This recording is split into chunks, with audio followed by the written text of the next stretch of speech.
Don't become another statistic. 931,578 people died in the United States in 2024 from cardiovascular disease.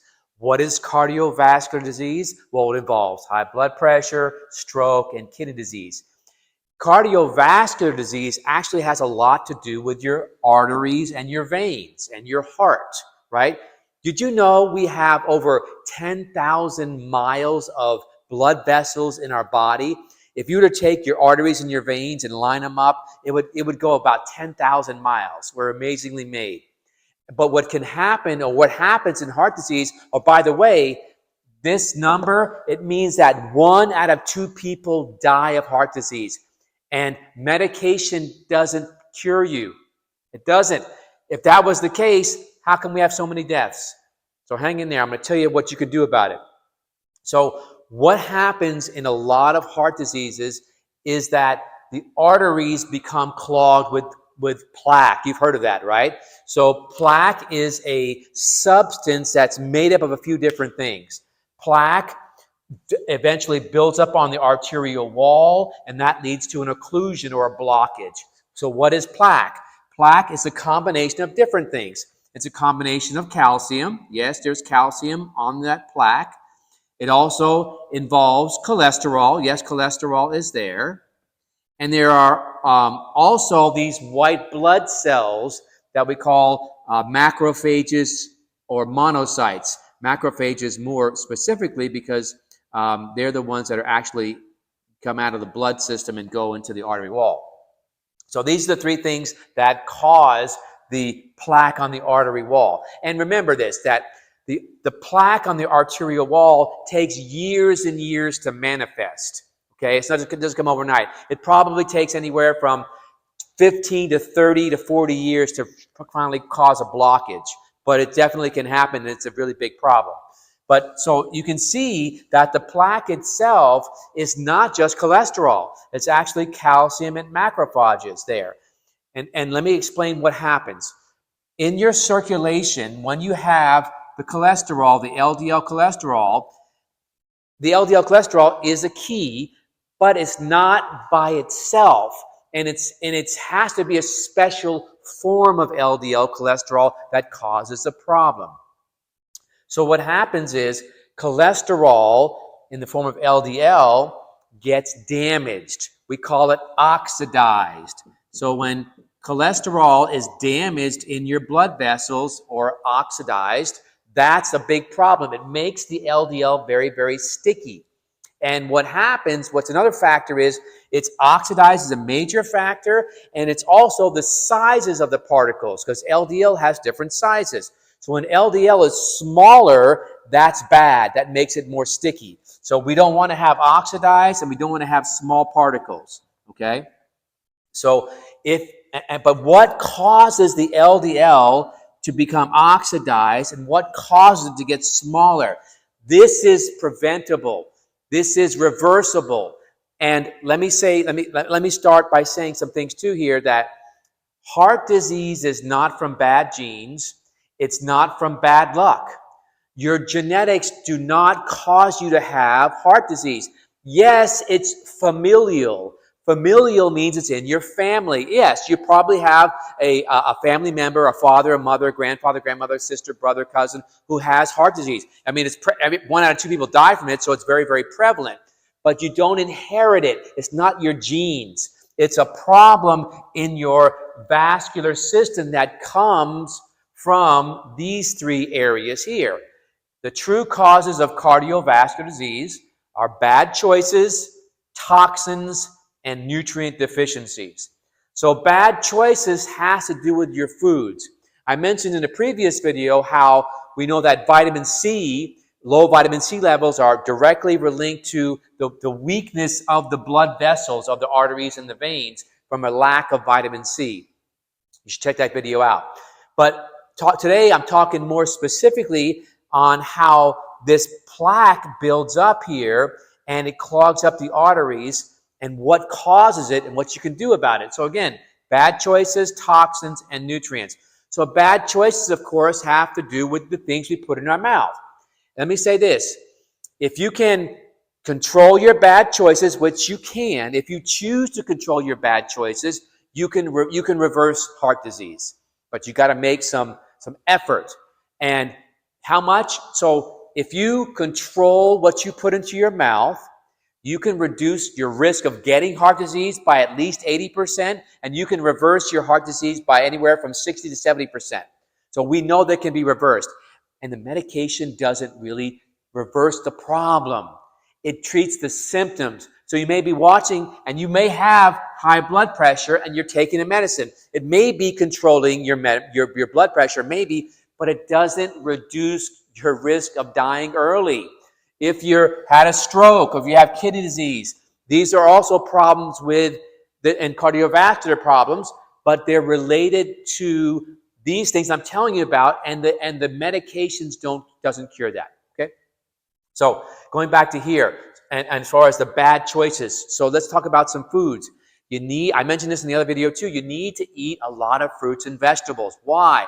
Because fruits and vegetables contain antioxidants. And antioxidants prevent oxidation, right? So what is oxidation? That's when the body has these little molecules that damage good cells. So these little molecules float around and they can damage the lining of the arteries, leading to weakness, and that can cause the plaque to build up. So we want to avoid oxidized LDL. The biggest factor, though, that causes the oxidation is from too much sugar. So too much sugar does a couple of bad things. Number one, it causes oxidation of the LDL cholesterol, which makes it more sticky, so it'll stick more to the sides.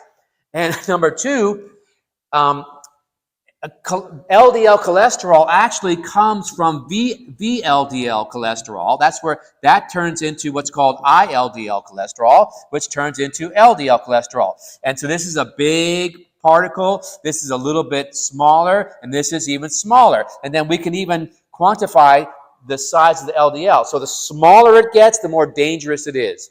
And then if it's oxidized, so having high sugar in your body, that's being borderline diabetic, being insulin resistant, being a full-blown diabetic, whatever it is, when you have excess sugar in your body, that leads to oxidation or damage to the LDL cholesterol, which causes it to stick. Now, actually, the biggest contributor to this, you dying from heart disease, I mentioned over here, these things that are the real things here that go on, but the biggest contributor is your digestive system. It's your belly. If your digestive system is weak, you're not going to be able to break down your foods correctly, and that will cause inflammation. So inflammation is also a big player when it comes to heart disease. And what is inflammation? Inflammation is a natural process the body goes to protect you when there's something wrong. It's kind of like a car accident. When you have a car accident and you on the road, the car's turned over and people are driving by, people pull over to see what's happening in the car accident, and then what happens? The fire rescue comes and the police officers come, and we want the police officers to come and firefighters to come. But what can happen in this analogy is that sometimes that car accident, there's so many bystanders watching the car accident that the police officers and the fire rescue can't get to help the people. That's what happens in your body. When we have the wrong foods going in our body, it causes an alarm. It causes an automobile accident, if you would, in your digestive system. And at first, it's subtle. You may have like heartburn. You may have irritation in your stomach. You may have gas and bloating. You may be constipated or diarrhea. And it starts out as digestive stuff, and you're taking things, over-the-counter medication, to deal with the symptoms. But what's happening is it's becoming a chronic problem because it goes on for years and years and years. And if it lasts for years and years and years, it starts to have a bad effect on your circulatory system. So let me explain how that works. So the inflammation comes from your digestive system that affects your arteries.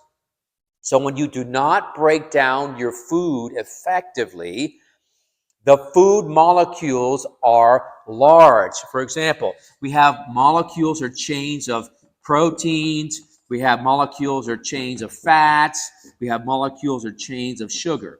And we know that the sugar is the most implicated one, right, when it comes to that. Because when we have too much blood sugar, it causes oxidation, right? So we got to cut out the blood sugar and reduce the carbohydrate intake. That's an important part. The other part is the fats.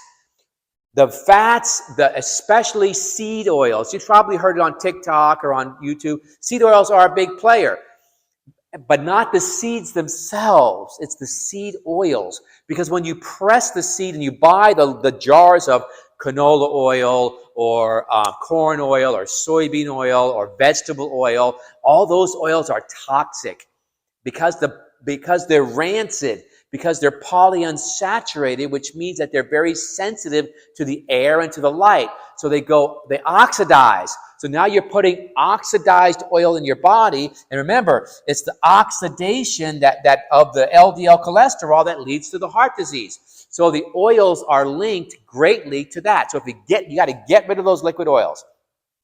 And I'm be clear about that too. You cannot take good oils in your body. So what are some of the good oils? Like fish oil, olive oil, coconut oil are good oils. But if you're still consuming these bad oils, the liquid oils, sometimes you'll see a label for bad oils. You'll see like hydrogenated vegetable oil or vegetable shortening. Those are toxic to your body. So they're hidden in our foods, especially in like cakes and cookies and crackers.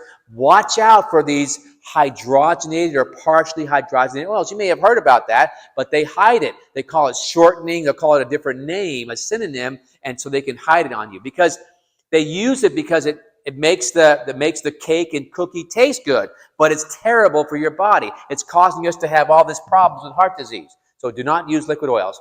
Okay, and then so that's the oils. And then the proteins too. If the proteins aren't digested, then we get allergies. The definition of an allergy is an overreaction to a protein. And the reason that you overreact to it is because you're not breaking it down. How do you know if you're not breaking it down? You're having digestive problems. You're having bloating and gas and reflux and constipation, all that kind of stuff. Gastritis or irritable bowel syndrome, colitis. Those are all signs of a poor functioning digestive system, which are the root cause to why you have heart disease. Okay.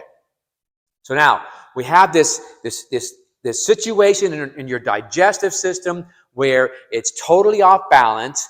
And there's inflammation that starts in there. I mentioned what inflammation was. So now we have in your digestive system, in your small intestines, for example, you're going to have the walls of your small intestine become irritated when you're not digesting these foods.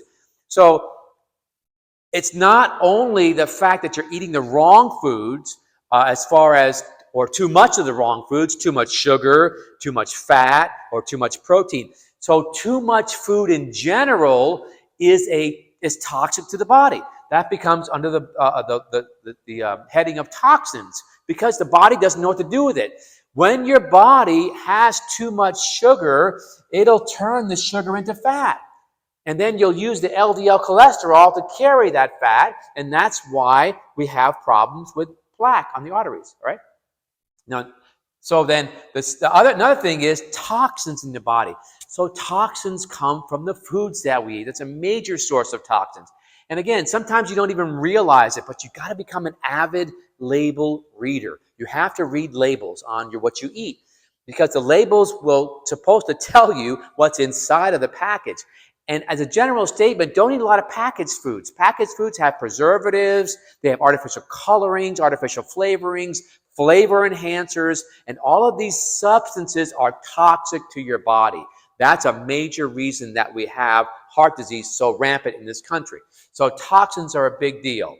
And then the third thing is nutrient deficiencies. And this is where a lot of people who watch YouTube videos, a lot of doctors out there, they talk a lot about the sugar. Yes, they do mention the sugar on how that's such a detrimental problem when it comes to oxidizing and damaging the LDL particles. We know about that, right?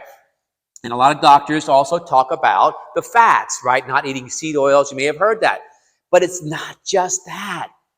It's about also is helping the nutrient deficiencies that your body has, because you need the right nutrients in the right amounts in the right situations to keep you healthy, to keep the arteries healthy. So what am I saying? When your body is deficient in different nutrients, you are going to be more susceptible to heart disease. And I mentioned that in my other video, specifically vitamin C. But there are other phenomenal nutrients that are greatly deficient in the standard American diet. Things like potassium and magnesium and vitamin D.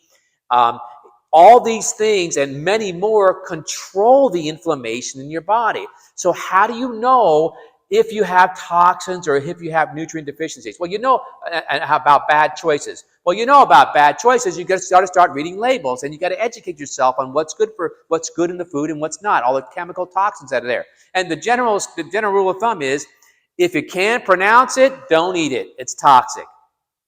That would be bad choices. Number two, the toxins. Again, you got to look, watch out, avoid all the artificial colorings, artificial flavorings, and all those things that I mentioned already. And then the nutrient deficiencies. You can actually tell, though. Let me back up. Everyone has toxins. Everyone has nutrient deficiencies. That's a ramp. That's just the way that it is as far as our food supply has these toxins in them. But how is your body being affected by the toxins and by the lack of nutrients? How do you know? That's where the individualness comes in. That's where it's not a one-size-fits-all. That's where you got to get the right blood test to know how much inflammation you have in your body and how much is damaging your cells. There are specific blood tests that can show you that. Now, so let me talk about a couple of them. One of the most important things that measures inflammation is called C-reactive protein. You probably heard of it, but that's a very good test to tell you if you have inflammation in your body. Another very important one is called homocysteine.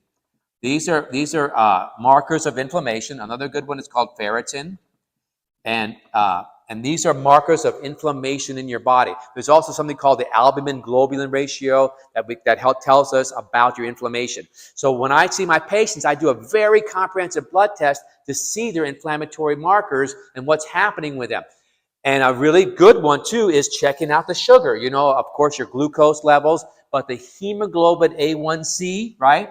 The hemoglobin A1C, that's a really good one because that's going to tell you an average of your blood sugar. If your hemoglobin A1C is elevated, that means we know that you have too much sugar in your body, which can become oxidized. And if you have a lot of this inflammation in your body, that in and of itself is the definition of oxidation. All this inflammation leads to oxidation. So if you have a lot of these, you're having this going on. Okay, so these are really important blood tests to get that I like to run a lot to kind of figure out if you have inflammation or not. Now, there are other tests too that you can look at if your body has sensitivities, because this is where you draw the line between understanding what's happening in your body and just general recommendations. What am I talking about? I'm talking about how when you watch these YouTube videos and they'll give you information, go on a keto diet, right? Go on a carnivore diet. Go on a low-fat diet. And you're probably confused about what you should use, right? What you should go on, because all of them sound really good, right? I've listened to them on YouTube, and you hear about, wow, the keto diet sounds so great for heart disease, but so does the low-fat diet. How do you know? You know by testing. You know by testing your body. Because in your body, there are substances called immunoglobulins. We call them IGs. So immunoglobulins, you can test them in your body to see if your body is sensitive to carbohydrates, fats, and proteins, or if you have inflammation in your body, and if you have infections. The immunoglobulins will give us a better idea of what's happening. Specifically IgA and IgE. those let us know if you have allergies in your body. So then we'd have to hone in or give you more specific recommendations, because it's not a one-size-fits-all.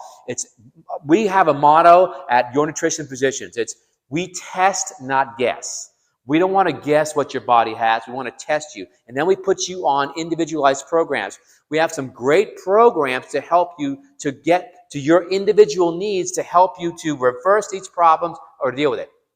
There's one last thing I want to tell you before we go.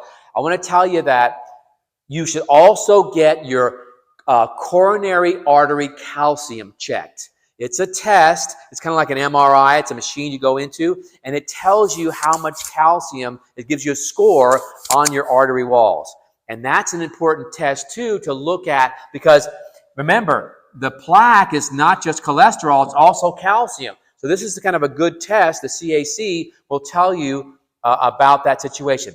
If you have a lot of macrophages in your body, those will also tell you if you're floating around there, and they could be sticking up, causing stickiness in the artery walls too. So that's what causes the occlusions there. So, okay, that's pretty much it.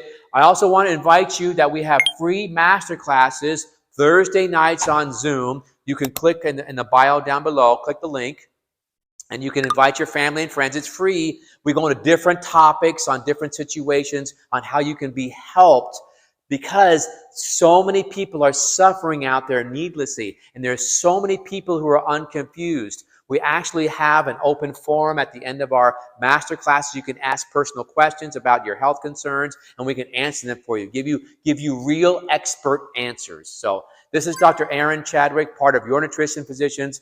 Please follow us and like us on Facebook and on YouTube, and sign up for the Zoom classes. I promise you this will be able to help you. Send this and share this with your loved ones, your family members, and we can help you to get rid of this major killer in this country. You do not have to go through these things and die of heart disease early. It's just all about not knowing, okay? So God bless you guys. Stay healthy. We'll see you next time.